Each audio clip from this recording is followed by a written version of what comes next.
Hi everyone, my name is Dmitry, and in this bootcamp I'm not just a helper, but I will also talk about object-oriented programming.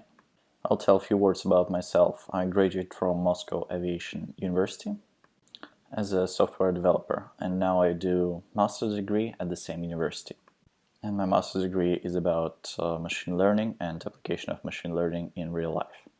And I work in PrimeSoft as a ML software engineer. So in order to start discussing what is object-oriented programming, let's first of all think about what is a function.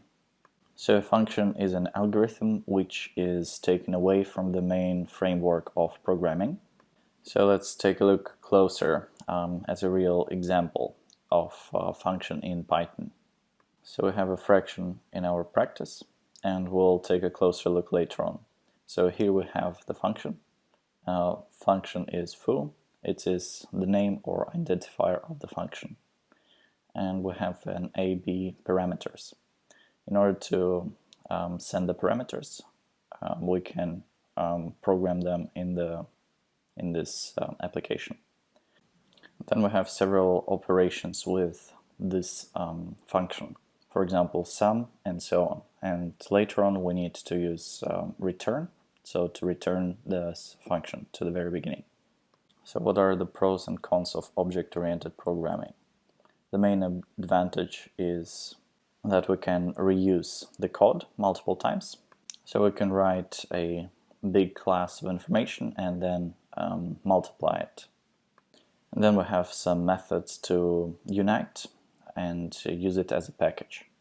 So for example, if we take a look at MATLAB, all the packages that we have if you tap import, they will have been all done through object-oriented programming. So it's really easy to support the code with the function called decomposition.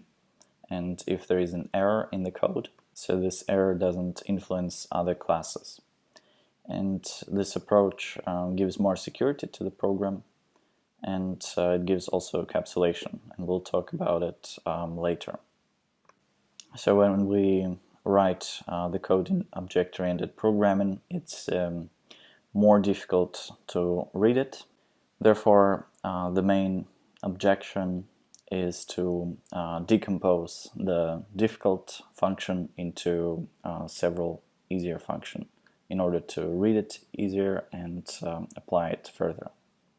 So if we take a look at some programs, they have a lot of similar easy functions that basically link to one another, and as the result, this code is really difficult to read.